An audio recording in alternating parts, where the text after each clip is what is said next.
we'll talk about the seventh chapter, that is great thinkers and growth of new ideas. And in this chapter we'll mainly discuss about the Gautam Buddha and Lord Mahavir.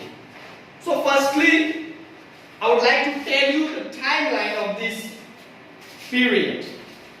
Actually, the period where we get knowledge about Gautam Buddha and Lord Mahavir. Okay, so ये period है 900 BCE से लेकर 400 BCE तक. ठीक है, इस period में उपनिषद और बुद्धिज्म यानी बौद्ध धर्म और जैन धर्म के बारे में हम लोग बातचीत करेंगे. So my dear students, I discussed the timeline. Now we'll discuss about later Vedic period.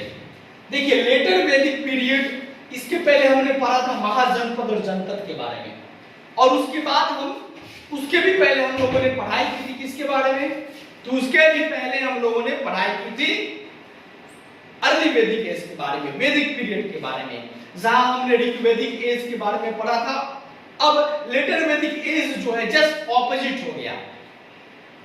ये जो 600 BCE, जो 6th सेंचुरी था BCE में, वहां पर रिलीजन में जो सिंप्लिसिटी थी, पहले जो सिंप्लिसिटी थी मतलब कि जैसे वर्णा सिस्टम था. कब वर्णा सिस्टम था? तो वर्णा सिस्टम था आपके अर्ली वैदिक एज में, यानी जो वैदिक पीरियड का जो पहला फेज है जिसमें ऋग्वेद के बारे में पढ़ते हैं, which is the oldest and the largest Veda. Okay, तो उसमें क्या था, वर्णा सिस्टम में शूद्र, ब्राह्मण, क्षत्रिय और वैश्य, ये 4 वर्ण थे. यानी जो कास्ट सिस्टम था वो वर्ण सिस्टम पे क्या था, डिपेंडेंट था. जन्म से सब कोई शूद्र होता था, अपने कर्मों के अनुसार ही उसकी जाति तय की जाती थी. शूद्र के घर पैदा हुआ बेटा या बेटी भी शूद्र कहलाएगा, और ब्राह्मण, क्षत्रिय, देर आफ्टर वैश्य के घर भी पैदा हुआ संतान शूद्र ही कहलाएगा.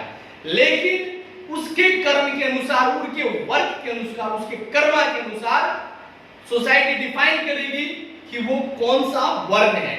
अगर वो शूद्र के घर पैदा होने के बावजूद भी ब्राह्मण का काम करता है तो ब्राह्मण वर्ण का माना जाएगा. अगर क्षत्रियों का काम करता है तो क्षत्रिय वर्ण का माना जाएगा.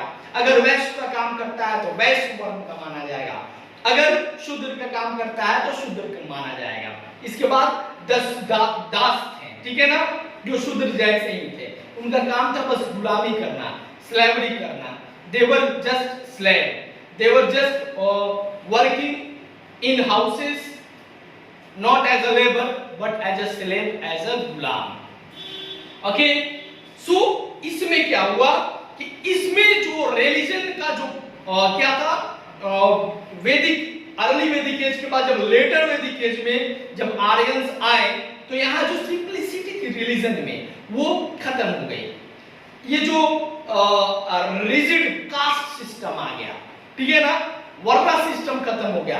अब ब्राह्मण के घर पैदा हुआ संतान ब्राह्मण ही कहलाता था, और क्षत्रिय, वैश्य और शूद्र के घर पैदा हुआ संतान क्षत्रिय, वैश्य और शूद्र ही कहलाता था. ठीक है, जैसे कि आज का सिस्टम है, आपके घर में जो संतान, आपके घर में जो भी बच्चा पैदा होता है तो आप ही के जाति का होता है, आप ही के गोत्र का होता है, ठीक है ना, आप ही के रिलीजन का होता है. तो यही चीज लेटर वैदिक एज में होता था. ओके, अब पीपल जो थे काफी असंतुष्ट रहा करते थे और लालची हो गए थे. they were thinking about wealth. Okay, they wanted to make more and more wealth. Okay, and अब पहली वाली बात नहीं थी. तब क्या हुआ, तब जाके कुछ नए नए आइडियाज और नए नए विचार थिंकर्स आए कि उन्होंने सोसाइटी को रिवैम्प करने का, सोसाइटी को रिफॉर्म करने का, सोशल रिफॉर्मर्स का काम उन्होंने अपने जिम्मे लिया. ओके, सो सबसे पहले हम जो पढ़ेंगे वो पढ़ेंगे उपनिषद के बारे में, यानी उपनिषद इसको बोलते हैं, ठीक है ना. उपनिषद का मतलब क्या होता है? उपनिषद का मतलब होता है टू सिट नियर द गुरु और टीचर एंड स्टडी प्रॉपर. गुरु के नजदीक बैठकर, उनके चरणों में बैठकर जो बच्चे शिक्षा लेते हैं उसी को उपनिषद बोलते हैं। ठीक है, उस समय जो था, जो पुपिल्स हुआ करते, जो बच्चे हुआ करते थे, गुरु के फीट में, चरणों में बैठकर एजुकेशन लिया करते थे, लर्निंग किया करते थे, और गुरु जो उनको नॉलेज दिया करते थे, और उनमें क्वेश्चन आंसर होता था। ठीक है ना, तो उसी को उपनिषद बोलते हैं। वैसे देखा जाए तो टोटल ये जो उपनिषद कंपोज किया गया था, ऐसा माना जाता है कि 7th से लेकर 9th सेंचुरी जो BCE है उसी के बीच में उपनिषद को बनाया गया था, कंपोज किया गया था। टोटली 108 कितने उपनिषद थे? तो टोटल उपनिषद की जो संख्या है वो 108 है, 108 है, लेकिन उसमें से 11 जो है 11 जो है काफी मेन है, जिसको आप क्लासिकल बोल सकते हो। तो आए इसको पढ़े, इसको आपको याद भी करना होगा, इसको आपको याद करके व्हाट्सएप ग्रुप में भेजना भी होगा। ठीक है ना, जैसे कि कथा है, ईसा है, केना है, मुंडुका है, ठीक है ना, प्रश्ना है, मंडुका है, ये मुंडका है, ये मंडुक्या है, ऐतर्या है, तैतर्या है, ठीक है ना, ये सब सारे ये क्लासिकल उपनिषद हैं। इसके बारे में आपको इनको याद करना होगा और इनको व्हाट्सएप ग्रुप में लिखना होगा। एक्चुअली उपनिषद जो है उसमें फिलोसफी और स्पिरिचुअल लर्निंग है। उपनिषद में क्या होता है? फिलोसफी। फिलोसफी का मतलब होता है दर्शन। जैसे कि Vivekananda was a great philosopher, वो एक स्पिरिचुअल लीडर भी थे, स्पिरिचुअल लीडर भी थे, लेकिन उसके साथ साथ वो क्या थे? फिलोसोफर थे, दर्शन थे। जैसे अरस्तु के बारे में आप जानते हैं, ठीक है ना, जैसे कि आप कह सकते हो कि आर्यन टैगोर बहुत बड़े फिलोसोफर थे, वो फिलोसफी लिखा करते थे, मतलब उनके दर्शन शास्त्र में उनका काफी रुझान था। तो दर्शन शास्त्र होता है फिलोसफी, लाइक कि to study the society properly and give messages to bring debates to reform the societies, ठीक है ना। तो अपने फिलोसफी से लोग दूसरे को प्रभावित करते हैं। और स्पिरिचुअल का मतलब होता है अध्यात्म। स्पिरिचुअल तो आध्यात्मिक लर्निंग के बारे में, फिलोसफी के बारे में उपनिषद के बुक्स में लिखे हुए हैं। इसके अलावा वहां पे these Upanishads also contain the philosophy, teachings and ideas of many religious teachers and saints.